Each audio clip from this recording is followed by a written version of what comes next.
In a previous video, we looked at how CPUs can use caches to speed up access to memory. So the CPU has to fetch things from memory. It might be a bit of data, it might be instruction, and it goes through the cache to try and access it. And the cache keeps a local copy in fast memory to try and speed up the accesses. But what we didn't talk about is, what does the CPU do with what it's fetched from memory? What's it actually doing and how does it process it? So the CPU is fetching values from memory, and we'll ignore the cache for now because it doesn't matter whether the CPU has got a cache or not, it's still going to do roughly the same things. And we're also going to look at very old CPUs, the sort of things that were in 8-bit machines, purely because they're simpler to deal with and simpler to see what's going on. But the same ideas still apply to an ARM CPU today, or your x86 chip, or whatever it is you've got in your machine. Modern CPUs use what's called the von Neumann architecture. And what this basically means is that you have a CPU and you have a block of memory, and that memory is connected to the CPU by two buses. These are just a collection of several wires that are connecting. And again, we're looking at old-fashioned machines. On a modern machine it gets a bit more complicated, but the idea, the principle is the same. So we have an address bus, and the idea is that the CPU can generate a number in here in binary to access any particular value in here. So we'll say that the first one is at address 0, and we're going to use a 6502 as an example. We'll say that the last one is at address 65535 in decimal, or F in hexadecimal. So we can generate any of these numbers on the 16 bits of this address bus to access any of the individual bytes in this memory.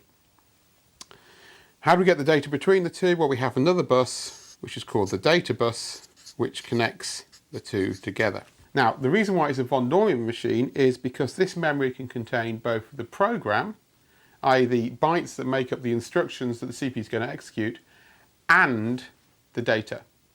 So the same block of memory contains some bytes which contain program instructions, some bytes which contain data, and the CPU, if it wanted to, could treat the program as data or treat the data as program. Although if you do that, it'll probably crash. So what we've got here is an old BBC Micro. It uses a 6502 CPU, and we're going to just write a very, very simple machine code program that uses one of the operating system things just to print out the letter C for Computerphile. So if we assemble it, we're using hexadecimal. We've started our program at 084C. So that's the address where our program's been created. And our program's very simple. It loads one of the CPU's registers, which is just basically a temporary data store that you can use. And this one is called the accumulator, with the ASCII code 67, which represents a capital C. And then it says jump to the subroutine at this address, which will print out that particular character.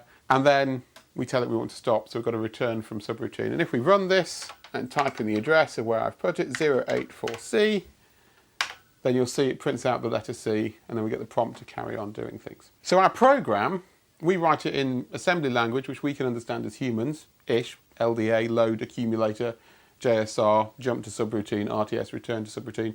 You get the idea once you've done it a few times. And the computer converts this into a series of numbers in binary. The CPUs work in binary, but to make it easier to read, we display them in hexadecimal. So our program becomes A94320EEFF60. That's the program we've written. And the CPU, when it runs it, needs to fetch those bytes from memory into the CPU. Now, how does it do that? So to get the first byte, we need to put the address 084C on the address bus, and a bit later on, the memory will send back the byte that represents the instruction A9. Now, how does the CPU know where to get the instructions from? Well, it's quite simple. Inside the CPU, there is a register which we call the program counter, or PC, on a 6502. On something like a x86 machine, it's known as the instruction pointer. It has different names, it doesn't make any difference. And all that does is store the address of the next instruction to execute. So when we were setting it up here, it would have 084C in it. That's the address of the instruction we want to execute. So when the CPU wants to fetch the instruction that it's going to execute, it puts that address on the address bus, and the memory then sends the instruction back to the CPU. So the first thing the CPU's got to do to run our program is to fetch the instruction, and the way it does that is by putting the address from the program counter onto the address bus, and then fetching the actual instruction. So the memory provides it, but the CPU then reads that in on its input on the data bus. Now it needs to fetch the whole instruction that the CPU is going to execute. And on the example we saw there, it was relatively straightforward because the instruction was only a byte long. Not all CPUs are that simple. Some CPUs will vary these things. So this hardware can actually be quite complicated because it needs to work out how long the instruction is.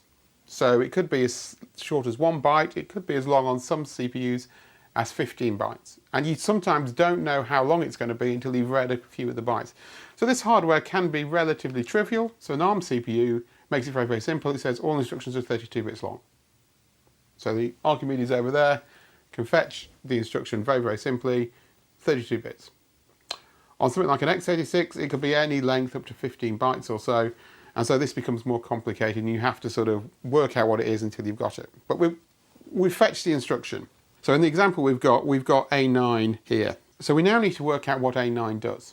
Well, we do that, we need to decode it into what we want the CPU to actually do. So we need to have another bit of our CPU's hardware which is dedicating to decoding the instructions. So we have a part of the CPU which is fetching it and part of the CPU which is then decoding it. So it gets A9 into it. So the A9 comes into the decode and it says, well, okay, that's a load instruction.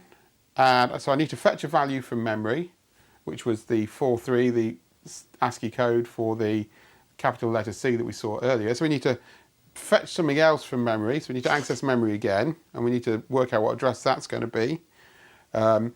We also then need to, once we've got that value, update the write register to store that value. So we've got to do things in sequence. So part of the decode logic is to take the single instruction byte, or however long it is, and work out what's the sequence that we need to drive the other bits of the CPU to do. And so that also means that we have another bit of the CPU, which is the actual bit that does things, which is going to be all the logic which actually executes instructions. So we start off by fetching it, and then once we've fetched it, we can start decoding it, and then we can execute it. And the decode logic is responsible for saying, put the address for where you want to get the value to load into memory from, and then store it once it's been loaded into the CPU. So you're doing things in order. We have to fetch it first, and we can't decode it until we've fetched it, and we can't execute things until we've decoded it. So at any one time, we'd probably find on a simple CPU that quite a few bits of the CPU wouldn't actually be doing anything. So while we're fetching the value from memory to work out how we're going to decode it, the decode and the execute logic aren't doing anything. They're just sitting there waiting for their turn. And then when we decode it, it's not fetching anything and it's not executing anything. So we're sort of moving through these different states one after the other. And they'll take different amounts of time. If we're fetching 15 bytes, that's going to take longer than if we're fetching 1. If we're decoding it, it might well be shorter than if we're fetching something from memory because it's all inside the CPU. And the execution depends on what's actually happening. So your CPU will work like this and it will go through each phase. And then once it's done that, it'll start on the next clock tick. All the CPUs are synchronized to a clock, which just keeps things moving in sequence. And you can build a CPU, something like the 6502 worked like that. But as we said, lots of the CPU aren't actually doing anything at any time, which is a bit wasteful of the resources. So is there another way you can do this? And the answer is yes, you can do what's called a sort of pipelined model for a CPU. So what you do here is you still have the same 3 bits of the CPU, but you say, okay, so we're going to fetch, and I'll just use an F, instruction 1. In the next bit of time, I'm going to start decoding this one. So I'm going to start decoding instruction 1, but I'm going to say, I'm not using the fetch logic here, so I'm going to have this start to get things ready. I'm going to start to do things ahead of schedule. I'm also at the same time going to fetch instruction 2. So now I'm doing 2 things, 2 bits of my CPU in use at the same time. I'm fetching the next instruction while decoding the first one. Then once we've done the decoding, I can start executing the first instruction, so we'll execute that. But at the same time, I can start decoding instruction 2, and hopefully I can start fetching instruction 3. So what? It's still taken the same amount of time to execute that first instruction.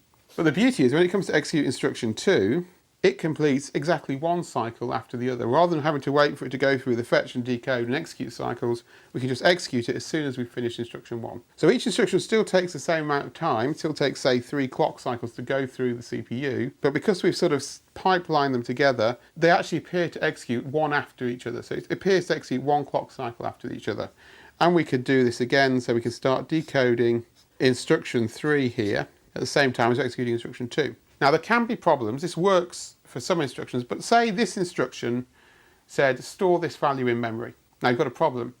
you've only got one address bus and one data bus, so you can only access or store one thing in memory at a time. You can't execute a store instruction and fetch a value from memory, so it wouldn't be able to fetch it until the next clock cycle. So it would fetch instruction 4 there while executing instruction 3, but we can't decode anything here. So in this clock cycle we can decode instruction 4 and fetch instruction 5, but we can't execute anything. We've got what's called a bubble in our pipeline, or pipeline stall, because at this point the design of the CPU doesn't let us fetch an instruction and execute an instruction at the same time. It's one type of what we call pipeline hazards that you can get when designing a pipeline CPU, because the design of the CPU doesn't let you do the things you need to do at the same time, and so you have to delay things, which means that you get a bubble, and so you can't quite get up to one instruction per cycle efficiency, but you can certainly get closer than you could if you just had everything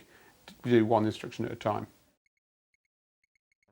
That it has to add this content is really very narrow. I think that it's the equivalent of a 15-inch screen at normal distance. So really, my field of view of augmented content, and this sounds bad, but it's not that bad.